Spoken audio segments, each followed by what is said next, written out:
നമസ്കാരം. ഈ ഹമാസ് നേതാവ് ഇസ്മായിൽ ഹനിയ ഇറാനിൽ വച്ച് കൊല്ലപ്പെട്ടതിൻ്റെ പ്രതികാരം തീർക്കാൻ വേണ്ടി ഇറാൻ രംഗത്തിറങ്ങാൻ പോവുകയാണ്. ഇസ്രായേലിന് അതൊരു ഇരുട്ടടിയല്ല. കാരണം ഇസ്രായേലിനെ എന്തെങ്കിലും ചെയ്യാൻ വേണ്ടിയുള്ള സൈനിക ശക്തിയോ ആയുധബലമോ സാങ്കേതിക വിദ്യയോ നിലവിൽ ഇറാൻ്റെ പക്കലുണ്ട്. ഒരുപക്ഷെ ഇറാനും തുർക്കിയും കൂടി വിചാരിച്ചാൽ ഇസ്രായേലിനും എന്തെങ്കിലും ഒരു കേടുപാടുകൾ വരുത്താൻ സാധിച്ചേക്കും. പക്ഷേ സ്വന്തം ജനതയുടെ ജീവിതവും സ്വത്തും യാതൊരു ദാക്ഷിണ്യവുമില്ലാതെ ബലിയർപ്പിക്കാൻ ആഗ്രഹിക്കുന്ന ഇസ്രായേൽ സർക്കാരിന് മുന്നിൽ എന്ത് തടസ്സങ്ങൾ? സാക്ഷാൽ അമേരിക്ക പറഞ്ഞാൽ പോലും ഈ ദൗത്യത്തിൽ നിന്ന് പിന്നോട്ടില്ല എന്ന് വെച്ച് പായുന്ന ഇസ്രായേലിനെ തളയ്ക്കാൻ ആർക്ക് കഴിയും? എന്താണ് ഇസ്മായിൽ ഹനിയയുടെ കൊലപാതകത്തിൽ കേരളത്തിൽ ആൾക്കാർ ഇങ്ങനെ കിടന്ന് തെരുവിൽ നിലവിളിക്കുന്നത്? അതിനുവേണ്ടി മാത്രം ഹമാസും കേരളത്തിലെ ഈ SIS എന്ന് പറയുന്ന സംഘടനയും തമ്മിൽ എന്താണ് ബന്ധം? നമസ്കാരം. പാഡസ് കഫിലേക്ക് സ്വാഗതം. ചൂടുള്ള ചായക്കൊപ്പം ചൂടുള്ള വാർത്ത. ഒരു പരിധിവരെ ശാന്തമായിരുന്ന പശ്ചിമേഷ്യൻ പ്രശ്നത്തിൽ, ഇസ്രായേൽ പലസ്തീൻ പ്രശ്നത്തിൽ ഒരു പെട്ടെന്നൊരു സുപ്രഭാതത്തിൽ ഹമാസ് ഒരു പ്രൊവോക്ക് ചെയ്യുന്നു. അവരുടെ ഇസ്രായേൽ പൗരന്മാരെയും വിദേശികളുമായിട്ടുള്ള 150 പേരെ തട്ടിക്കൊണ്ടു പോകുന്നു, 100 പേരെ കൊല്ലുന്നു. അത് വളരെ വലിയൊരു വിജയമായി അവർ ആഘോഷിക്കുന്നു. കേരളത്തിലും സാധാരണ ഈ മീഡിയ വൺ പോലുള്ള പത്രങ്ങൾ മാധ്യമങ്ങൾ അത് വളരെ ആഘോഷപൂർവ്വം ആഘോഷിച്ചു. കാരണം അവർ പറഞ്ഞതെന്ന് പറഞ്ഞാൽ എത്ര നാളിങ്ങനെ വിട്ടുകൊണ്ട് കിടക്കും, ഒരു ദിവസം തിരിച്ചു കൊത്തില്ലേ എന്ന്. അത് ഈ അബ്ദുള്ള പോലുള്ള മാധ്യമപ്രവർത്തകർ മാധ്യമങ്ങളിലൂടെ പരസ്യമായി പറഞ്ഞു. മാധ്യമം പോലുള്ള ദിനപത്രം ഈ ഹമാസിന് അനുകൂലമായി മുഖപ്രസംഗം എഴുതുന്ന ഒരു സാഹചര്യം വരെ ഉണ്ടായി. പക്ഷെ അതിനുശേഷം ഇസ്രായേൽ പഹരം വീട്ടാൻ ഇറങ്ങി തിരിച്ചപ്പോൾ ഇവർ നിലവിളിയാണ്. അടി കിട്ടിയവന് തീർച്ചയായിട്ടും തിരിച്ചടിക്കാൻ പോകുമ്പോൾ ഇവർ ഇതാ കൊല്ലുന്നേ എന്നുള്ള ഇരവാദം മുഴക്കുന്നു. അത് കേട്ട് മറ്റുള്ളവർ ചിരിച്ചില്ലെങ്കിൽ അത്ഭുതമാണ്. കേരളത്തിൽ എന്തായിരുന്നാലും പണ്ടത്തെ പോലെയല്ല, ഓൺലൈൻ മീഡിയ വളരെ സജീവമാണ്. ഈ നമ്മുടെ മുഖ്യധാരാ മാധ്യമങ്ങളിൽ പറയുന്ന വാർത്ത വിശ്വസിക്കുന്ന എത്ര പേരുണ്ടെന്നറിയില്ല. അവർ ഈ ഓൺലൈൻ മീഡിയക്കാരെ എപ്പോഴും വളരെ മിടുക്കന്മാരാണ്. അവർ വിദേശ മാധ്യമങ്ങളൊക്കെ ശ്രദ്ധാപൂർവം വായിച്ച് ആ ന്യൂസ് റിപ്പോർട്ട് ചെയ്യുന്നവരാണ്. എന്തായാലും ഇസ്മായിൽ ഹനിയെ വധിച്ച രീതി ഇറാന് ഏറ്റവും അപമാനമുണ്ടാക്കുന്ന രീതിയാണ് ഇസ്മായിൽ ഹനിയെ കൊന്നത്. അവർ ഇറാൻ്റെ വിരമിച്ച സൈനികർ താമസിക്കുന്ന ഇറാൻ്റെ തന്ത്രപ്രധാനമായ ഒരു സുരക്ഷിത മേഖലയിൽ ഇസ്മായിൽ ഹനിയ വന്ന് തങ്ങുന്നു. അവിടുത്തെ പുതിയ പ്രസിഡന്റിനെ അഭിനന്ദിക്കുന്നു. പക്ഷേ മാസങ്ങൾക്ക് മുമ്പ് നീണ്ട ഒരു ഗൂഢാലോചന അല്ലെങ്കിൽ ഒരു വളരെ ഇസ്രായേലിൻ്റെ ചാരസംഘടന മൊസാദ് ഇദ്ദേഹം ഇവിടെ വരുമെന്നും ഇദ്ദേഹം തങ്ങാൻ സാധ്യതയുള്ള സ്ഥലം ഇതാണെന്നും ഒക്കെ വളരെ കൗതുകരമായിട്ട് അല്ലെങ്കിൽ വളരെ സൂക്ഷ്മമായിട്ട് നിരീക്ഷിച്ച് ഇറാൻ അവരുടെ ഒരു രാജ്യത്തിൻ്റെ അതിർത്തിയിലേക്ക് ഒരു ഡ്രോൺ കടന്നു കയറി കഴിഞ്ഞാൽ, നമ്മുടെ രാജ്യത്തിൻ്റെ അതിർത്തിയിലേക്ക് മറ്റുള്ളവരൊരു എന്തെങ്കിലും ഒരു ആയുധം കടന്നു കഴിഞ്ഞാൽ നമ്മുടെ രാജ്യത്തിലെ ആൾക്കാർ പെട്ടെന്ന് അലർട്ടാവും, സൈനികർ മൊത്തം പെട്ടെന്ന് അലർട്ടാവും. പക്ഷെ അത് ഉള്ള സമയം പോലും ഇറാന് കൊടുക്കാതെ ഇസ്രായേൽ ഈ തന്ത്രപ്രധാനമായ വീടുകളിലേക്ക്, അതും ഏറ്റവും വളരെ വിചിത്രമെന്ന് പറഞ്ഞാൽ ഈ ഇസ്മായിൽ ഹനിയ അദ്ദേഹത്തിൻ്റെ അംഗരക്ഷകൻ മാത്രമാണ് കൊല്ലപ്പെടുന്നത്. അവളെ ചുറ്റുപാടും ഒരുപാട് കെട്ടിടങ്ങൾ നിറഞ്ഞ ഒരു ഭാഗത്താണ് ഈ വിരമിച്ച പട്ടാളക്കാർ താമസിക്കുന്ന ഒരു സുരക്ഷിത മേഖലയിലാണ് ഇസ്മായിൽ ഹനിയ സംഘവും താമസിച്ചത്.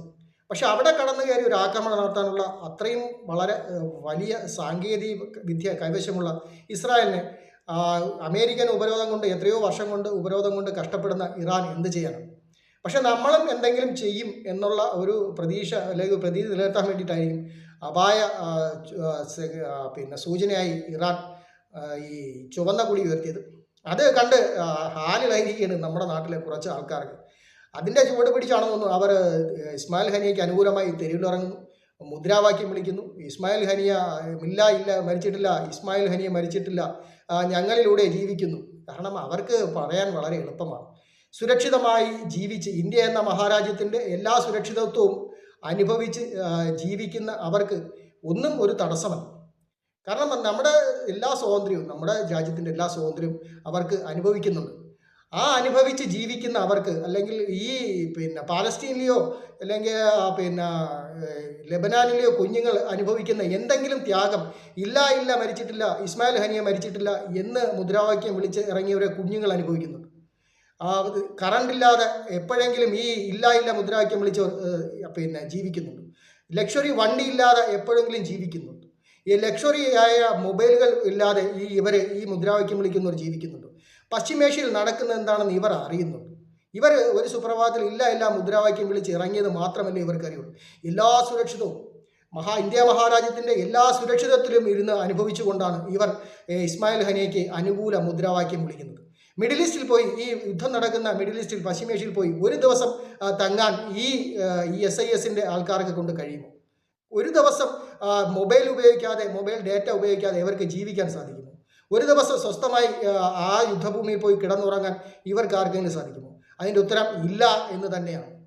അന്യരാജ്യത്ത് നടക്കുന്നതെല്ലാം അവിടെ യുദ്ധം നടക്കുമ്പോൾ നമ്മുടെ രാജ്യത്തിൻ്റെ സുരക്ഷിതത്തിൽ ഇരുന്നു കൊണ്ട് മറ്റുള്ളവർക്ക് വേണ്ടി മുദ്രാവാക്യം വിളിക്കാൻ ഇറങ്ങുന്നവർ ഓർക്കുക, നമ്മൾ ഇന്ത്യയിൽ ജനിച്ചതുകൊണ്ടാണ് നമ്മൾ ഇത്രയും സുരക്ഷിതരായി ഇരുന്ന് ഇത്രയും ആധുനിക സംവിധാനങ്ങൾ 5 രൂപയ്ക്ക് ഒരു ഡാറ്റ ഉപയോഗിച്ച് നമ്മൾ ആ ഡാറ്റ തരുന്ന മുതലാളിമാരെ ചീത്ത വിളിച്ച് നമ്മൾ ഇന്ത്യ രാജ്യത്തിൻ്റെ സുരക്ഷിതയിൽ ജീവിക്കുമ്പോഴാണ് മറ്റുള്ളവർ എങ്ങനെ കഴിയുന്നു. ഒരു ട്രക്കിൽ വരുന്ന ആഹാര സാധനങ്ങൾ, കൂട്ടിയിട്ടിരിക്കുന്ന ആഹാര സാധനങ്ങളിൽ നിന്ന് ഒരു തരി കഷ്ണം റൊട്ടിക്ക് വേണ്ടി പിടിവലി കൂടുന്നവരുടെ അവസ്ഥ ചിന്തിക്കാൻ കഴിയും.